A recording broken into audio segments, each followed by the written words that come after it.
Olá, meus queridos, a graça e a paz do nosso Senhor Jesus Cristo. Vamos dar sequência à nossa série de estudos bíblicos, encerrando hoje o nosso estudo do livro do profeta Zacarias. Vamos ler os capítulos 13 e 14 e nos aprofundar nesse texto maravilhoso. Vamos ver o que diz a palavra do Senhor. Naquele dia, uma fonte jorrará para os descendentes de Davi e para os habitantes de Jerusalém, para purificá-los do pecado e da impureza. Naquele dia, eliminarei da terra de Israel os nomes dos ídolos e nunca mais serão lembrados, diz o Senhor dos Exércitos. Removerei da terra tanto os profetas como o espírito imundo. E se alguém ainda profetizar, seu próprio pai e sua mãe lhe dirão: você deve morrer porque disse mentiras em nome do Senhor. Quando ele profetizar, os seus próprios pais o esfaquearão.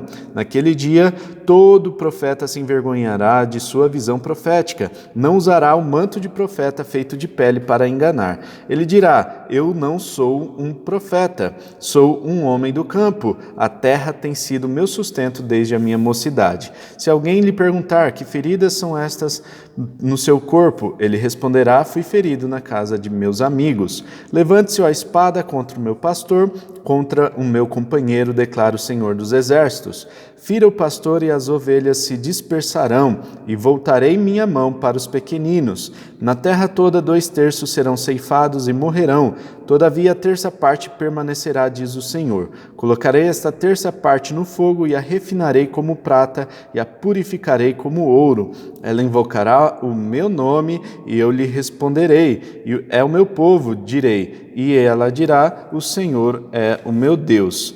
Continuando no capítulo 14, vejam, o dia do Senhor virá, quando no meio de vocês os seus bens serão divididos. Reunirei todos os povos para lutarem contra Jerusalém, a cidade será conquistada, as casas saqueadas e as mulheres violentadas. Metade da população será levada para o exílio, mas o restante do povo não será tirado da cidade. Depois o Senhor sairá para a guerra contra aquelas nações, como ele faz em dia de batalha. Naquele dia os seus pés estarão sobre o Monte das Oliveiras, a leste de Jerusalém, e o monte se dividirá ao meio, de leste a oeste, por um grande vale.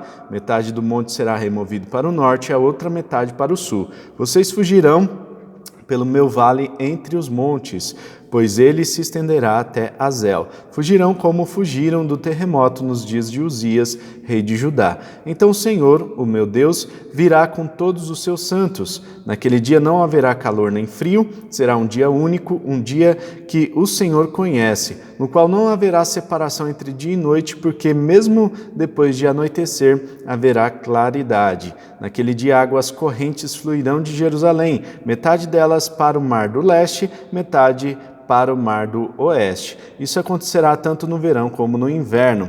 O Senhor será rei de toda a terra. Naquele dia haverá um só Senhor e o seu nome será o único nome. A terra toda, desde Geba até Rimon, ao sul de Jerusalém, será semelhante a Arabá, mas Jerusalém será restabelecida e permanecerá em seu lugar, desde a porta de Benjamim até o lugar da primeira porta, até a porta da esquina, e desde a torre de Hananel até os tanques de prensar uvas do rei. Será habitada, nunca mais será destruída, Jerusalém estará segura. Esta é a praga com a qual o Senhor castigará todas as nações que lutarem contra Jerusalém. Sua carne apodrecerá enquanto estiverem ainda de pé. Seus olhos apodrecerão em suas órbitas e sua língua apodrecerá em sua boca. Naquele dia, grande confusão causada pelo Senhor dominará essas nações. Cada um atacará o que estiver ao seu lado. Também Judá lutará em Jerusalém. A riqueza de todas as nações vizinhas será recolhida, grandes quantidades de ouro, prata e roupas. A mesma praga cairá sobre cavalos e mulas, camelos e burros, sobre todos os animais daquelas nações. Então, os sobreviventes de todas as nações que atacaram Jerusalém subirão ano após ano para adorar o Rei, o Senhor dos Exércitos, para celebrar a festa das cabanas. Se algum dentre os povos da terra não subir a Jerusalém para adorar o Rei, o Senhor dos Exércitos, não virá para ele a chuva. Se os egípcios não subirem para participar, o Senhor mandará sobre eles a praga com a qual afligirá as nações que se recusarem a subir para celebrar a festa das cabanas. Sim, essa será a punição do Egito e de todas as nações que não subirem para celebrar a festa das cabanas. Naquele dia estará inscrito nas sinetas penduradas nos cavalos, separado para o Senhor. Os caldeirões do templo do Senhor serão tão sagrados quanto as bacias diante do altar. Cada panela de Jerusalém e de Judá será separada para o Senhor dos Exércitos, e todos os que vierem sacrificar pegarão panelas e cozinharão nelas, e a partir daquele dia nunca mais haverá comerciantes no templo do Senhor dos Exércitos. Meus queridos, nós vemos aqui então no final do livro do profeta Zacarias um processo de purificação, uma santificação já profetizada por Zacarias e que o Senhor vai realizar principalmente no dia do Senhor, naquele grande e temível dia do Senhor, que foi profetizado por tantos outros profetas do Antigo Testamento, e agora também Zacarias retoma essa profecia e traz para a gente uma visão que será um pouco alarmante, né? Nós vemos aqui que haverá uma grande catástrofe, e essa catástrofe de ordem mundial vai alterar a topografia de todo o planeta, e isso vai fazer com que as cidades fiquem até mesmo desprotegidas, né? Então, por exemplo, Jerusalém, que tinha ali alguns montes ao seu redor, Jerusalém tem essa característica de ter vários montes, pequenos montes ao redor, né? Pequenos outeiros, e esses montes fazem com que a cidade fique um pouco mais alta, e nessa região, então, eles têm uma visão periférica, uma visão segura de tudo que está acontecendo ali ao redor de Jerusalém. Então, essa topografia vai ser alterada, como um terremoto, como algo que acontecerá no grande e temível dia do Senhor, e nesse dia então abrirá um vale no meio do Monte das Oliveiras, que vai fazer com que a cidade tenha uma rota de fuga, né? Na cidade de Jerusalém há apenas uma rota que foge desses montes, e a partir desse momento, desse terremoto, haverá uma outra rota de fuga para que o povo fique protegido, né? Então, 2/3 da população será praticamente dizimada, né? Diz aqui que o texto, né, que Jerusalém vai ser invadido, vai ter ali uma grande guerra, e uma terça parte da população vai conseguir fugir, vai ficar num lugar protegido, depois eles voltarão, tá? Então, nesse retorno, nós vemos que Jerusalém será purificada, Jerusalém passará por esse processo de purificação, de santificação do Senhor, e diz aqui o texto no versículo 7, né? Fira o pastor e as ovelhas se dispersarão. Jesus usa essa passagem lá no Getsêmani, quando ele está para ser crucificado. Ele entende que chegou a hora da sua crucificação, e ele estava ali profetizando que os apóstolos iriam ser dispersos depois da sua crucificação.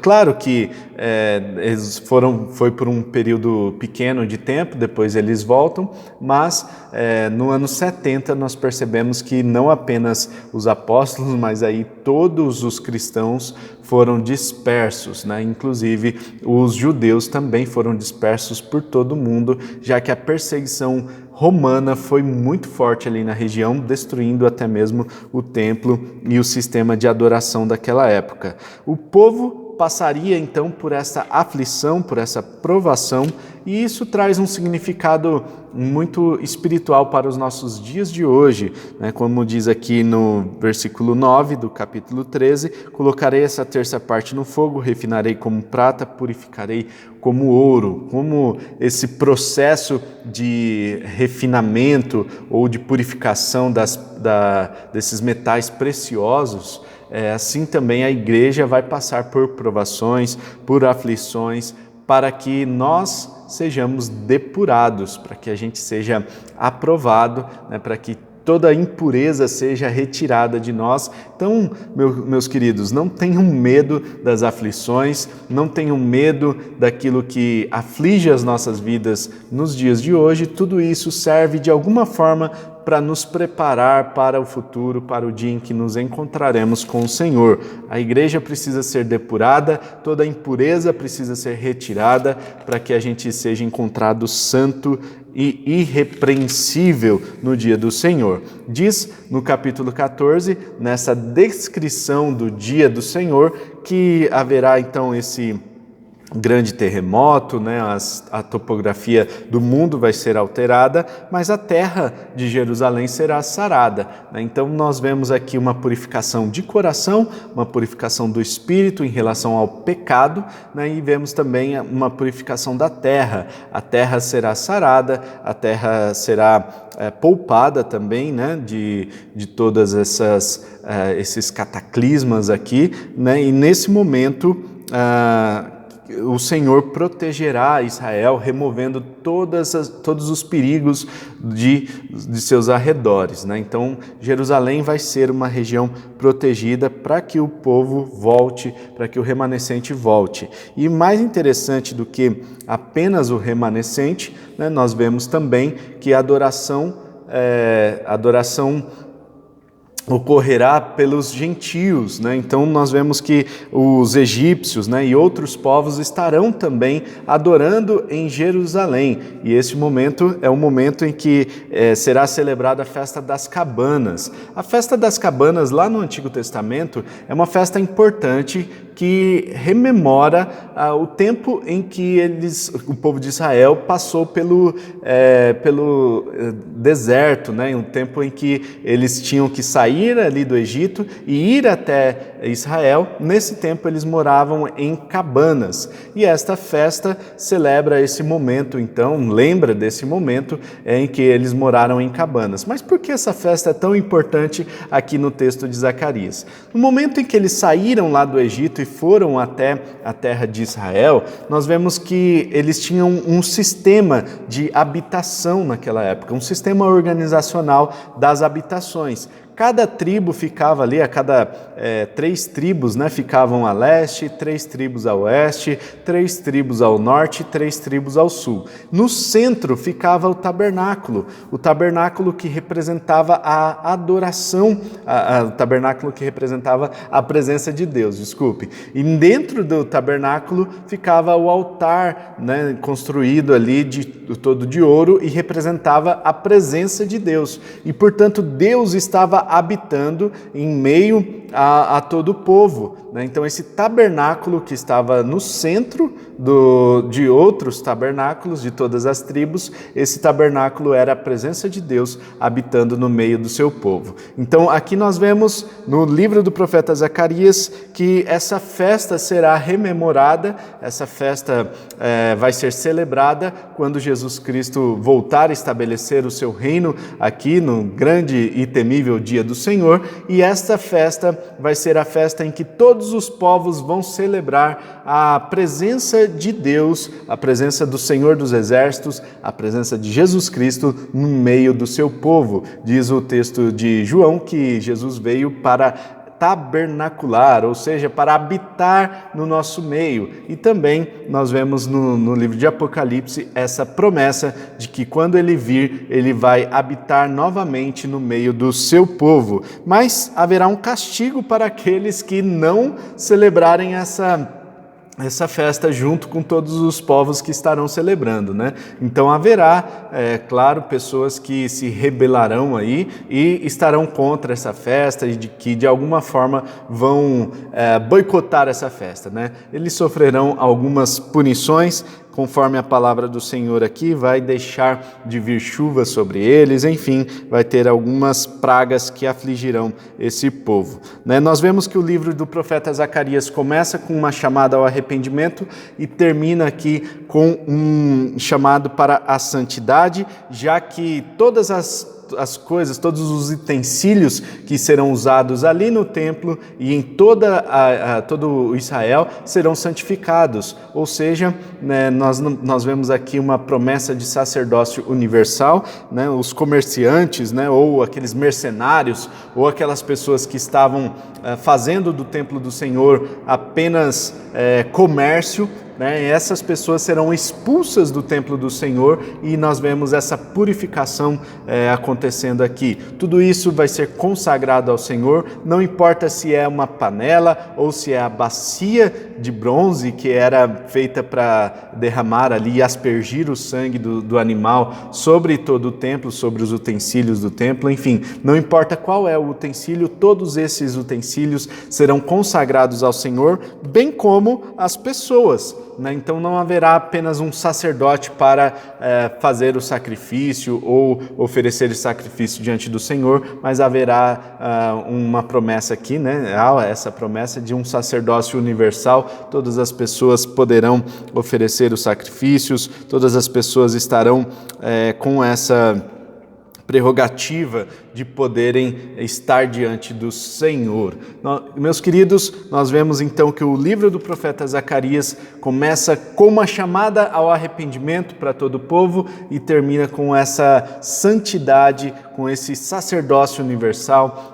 O livro do profeta Zacarias nos dá então esse entendimento de que há um processo de santificação, há um processo que precisa ser respeitado e vivido, né, pelo povo para que a gente experimente essa proteção, essa glória junto com o nosso Senhor Jesus Cristo. Amém? Esse foi o estudo do livro do profeta Zacarias. Fica conosco que a gente ainda vai continuar estudando outros livros. Se inscreva aqui no nosso canal, deixe o seu comentário se esse estudo tem ajudado a te trazer um entendimento mais profundo da palavra. Isso ajuda muito a gente a ter aqui, né, um feedback daquilo que vocês estão entendendo sobre cada um dos nossos estudos. Que Deus abençoe, um forte abraço, tamo junto e até mais. Tchau!